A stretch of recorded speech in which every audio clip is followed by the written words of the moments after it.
శ్రీమాత్రే నమ. జయ గురు దత్తాత్రేయ నమ. ఈ వీడియోలో మనం మేషరాశి వారికి జూన్ నెల మాస ఫలితాలు తెలుసుకునే ప్రయత్నం చేద్దాం.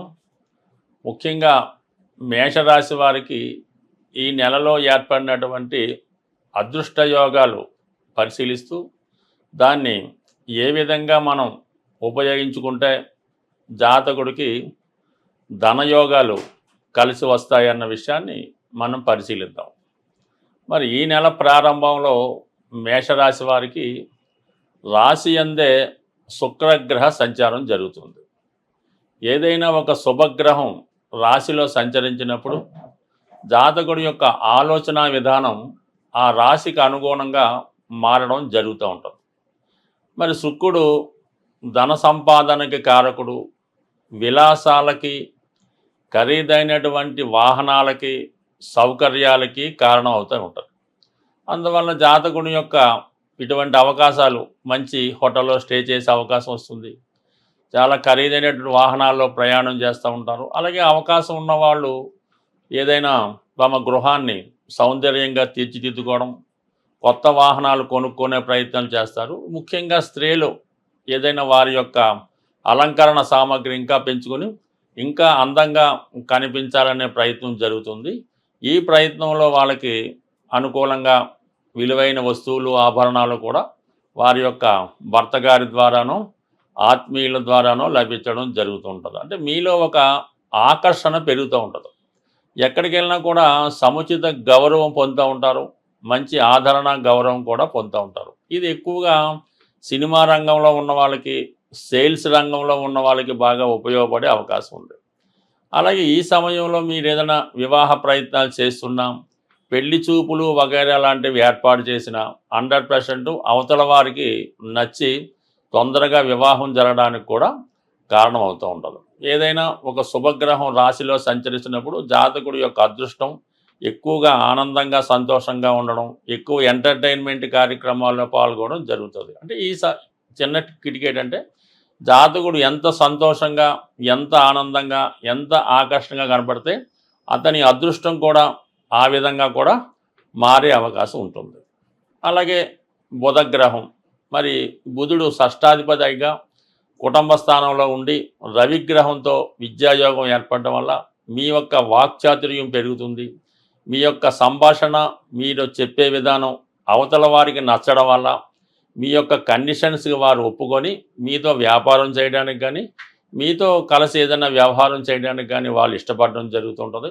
అలాగే ఇది విద్యార్థులకి, నిరుద్యోగులకి కూడా వారి ఇంటర్వ్యూలో విజయం సాధించడానికి కూడా చాలా గొప్ప అవకాశాలు రావడం జరుగుతుంటుంది.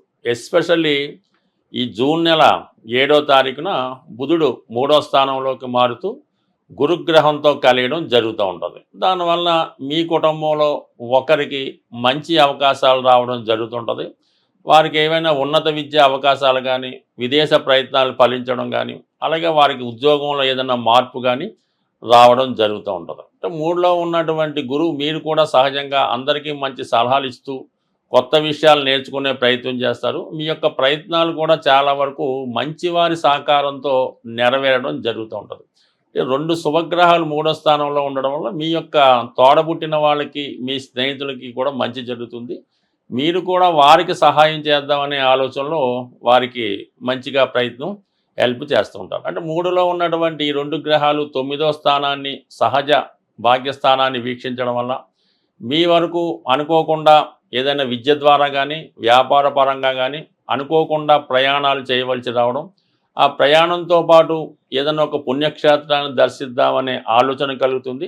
అలాగే మీరు మీ యొక్క అవకాశాన్ని బట్టి పుణ్యక్షేత్రాలు దర్శించడం, అలాగే మీ యొక్క ఆలోచనల్ని అమలుపరచడం, అలాగే కొత్తగా మీరు అదృష్టాన్ని పెంచుకునే ప్రయత్నంలో మీకు అన్ని విధాలు కూడా కలిసి రావడం, మంచి మేధావులైనటువంటి మీ యొక్క రంగంలో నిష్ఠాతులైనటువంటి వారు మీకు సహకరించడం జరుగుతూ ఉంటుంది.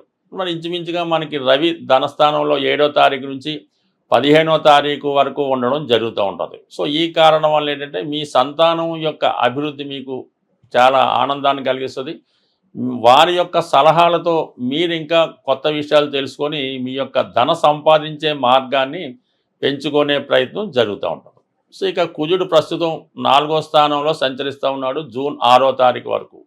ఈ సమయంలో మీరు ఏదైనా ఒక స్థిరాస్తి కొనే ప్రయత్నం చేయడం కానీ, ఇల్లు మారడం కానీ, ఒక ప్రదేశం నుంచి ఒక ప్రదేశానికి మారడానికి కూడా మీకు చాలా వరకు అవకాశాలు ఈ సమయంలో రావడం జరుగుతుంటుంది. జూన్ 6వ తారీఖు తర్వాత కేతువు అంటే మనకి కుజుడు 5వ స్థానంలోకి వచ్చి అక్కడ ఉన్నటువంటి కేతువుతో సంచరించడం అన్నది ఇది చాలా వరకు వృత్తిలో మార్పు కోరుకుందాం అనుకున్న వాళ్ళకి 100% వృత్తిలో మార్పు రావడం జరుగుతుంది.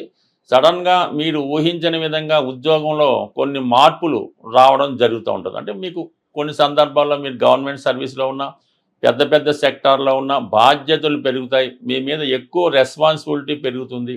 అనుకోకుండా మీరు మీ యొక్క స్థాయిని మారుతూ ఉంటుంది. కొంతమంది కొత్త ఉద్యోగ ప్రయత్నాలు చేస్తూ ఉంటారు, కొంతమంది ఉద్యోగాన్ని మారుతూ ఉంటారు. ఏదైనా మళ్ళా మీ జీవితంలో ఈ సంవత్సరంలో ఈ జూన్ 7 తర్వాత ఒక గొప్ప అవకాశం రాబోతుంది. దాన్ని మీరు యూటిలైజ్ చేసుకోవడం వల్ల చాలా వరకు ఏదైనా ఒక మార్పు రావాలంటే, ఒక అభివృద్ధి కలగాలంటే ఒక మార్పు రావాల్సి ఉంటుంది. ఆ మార్పు ఇప్పుడు వచ్చినట్టు భావించాలి.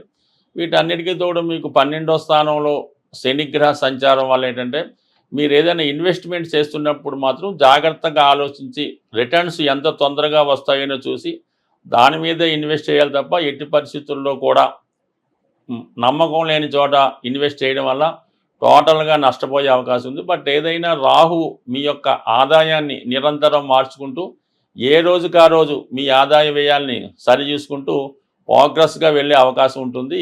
ఏదైనా మేషరాశి వారికి ఈ నెలలో ధన సంపాదించే మార్గాలు ఎక్కువ పెరిగాయి. దానికి తగిన అవకాశాలు కూడా పుష్కలంగా ఉండడం వలన మీ యొక్క ప్రయత్నం ఎంత తొందరగా ఎప్పటికప్పుడు రివ్యూ చేసుకొని ఏ రోజుకి ఆ రోజు మీ ఆదాయాన్ని సరిచూసుకుంటే 100% తొందరలోనే మీరు చాలా ధనవంతులుగా మారే అవకాశం ఉంటుంది. ఏదైనా ఈ జూన్ నెలలో ధనాన్ని అదృష్టాన్ని ప్రసాదించే గురు గ్రహం మౌఢ్యంలోకి వెళ్ళడం జరుగుతుంది. అంటే ఇంచుమించుగా మనకి జూన్ 10వ తారీఖు నుంచి జూలై 8వ తారీఖు వరకు కూడా ఈ గురు మౌఢ్యం అన్నది ఏర్పడడం జరుగుతుంది. దాని శుభకార్యాల మాట పక్కన పెట్టిన మనీ రొటేషన్ అన్నది చాలా వరకు తగ్గిపోవడం జరుగుతూ ఉంటుంది. ప్రతి ఒక్కరికి కూడా ఆర్థికపరమైనటువంటి టైట్ ఏర్పడుతూ ఉంటుంది. అంటే సమయానికి మనకి రావాల్సింది రాకపోవడం జరుగుతూ ఉంటుంది. సో ఏదైనా ఏ గ్రహమైనా మనకి అనుకూలమైనటువంటి ఫలితం ఇవ్వాలంటే ఆ పరమేశ్వరుని యొక్క అనుగ్రహం తప్పనిసరిగా ఉండాలి. అంటే శివుడు అభిషేక ప్రియుడు అవడం వల్ల శివునికి ఈ సమయంలో మనకి ధనాన్ని ఇచ్చే కొన్ని పరిహారాలు తెలుసుకుందాం. అందులో ముఖ్యంగా శివునికి ఈ మారేడు దళములు సంపాదించి అవి నీటిలో వేసి ఆ జలంతో అభిషేకం చేయవలసి ఉంటుంది. అంటే మారేడు దళములు వేసినటువంటి వాటర్తో అభిషేకం చేయాలి.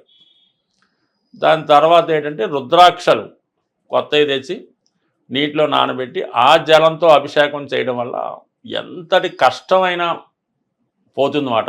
ఆఖరికి పెద్ద క్రైమ్ అయినా పోతూ ఉంటుంది. దాని తర్వాత జనరల్గా ధనం కొరకు చెరుకు రసంతో అభిషేకం, లేదా ఆవు పెరుగుతో అభిషేకం, లేదంటే అరటిపళ్ళు గుజ్జుగా తయారు చేసి వాటి యొక్క అరటిపళ్ళు యొక్క పానకంతో అభిషేకం చేయొచ్చు. దీని తర్వాత ఏంటంటే లక్ష్మీ అమ్మవారికి శుక్రవారం రోజు ఎరుపు రంగు పూలతో అలంకరించి పూలదండ వేసి మరి చలిమిడి వడపప్పు పానకం నైవేద్యంగా పెట్టి ఈ ప్రసాదాన్ని ముత్తైదువులకి, కన్య పిల్లలకి, 12 సంవత్సరాల లోపు పిల్లలకి మీరు వాళ్ళకి ప్రసాదం ఇవ్వటం వల్ల, అంటే ప్రసాదం అంటే ఏదో కాకుండా సంతృప్తికరంగా ఒక ప్లేట్లో చక్కగా ఈ వడపప్పు చలిమిడి పానకం వేసి హ్యాపీగా తినేలాగా పెడితే కంపల్సరీగా మీకు ఆ ఫలితం రావడం జరుగుతూ ఉంటుంది. అలాగే మన గృహం సో ఇంకా ఏదైనా మీ యొక్క జాతకాన్ని సంపూర్ణంగా క్షుణ్ణంగా తెలుసుకోవాలి, అలాగే మీ యొక్క జీవితాన్ని బాగుపరుచుకొని అటు మీ యొక్క సొంత గృహాన్ని అంటే నివసిస్తున్న గృహాన్ని, అలాగే మీ యొక్క జాతకాన్ని ఏమైనా లోపాలు ఉంటే సరి చేసుకొని మీరు అదృష్టవంతులుగా మారాలంటే అంటే మీకు తెలుసున్నటువంటి జ్యోతిష్కులు ఎవరైనా ఉంటే వారిని సంప్రదించి వారు చెప్పింది ఫాలో అయింది.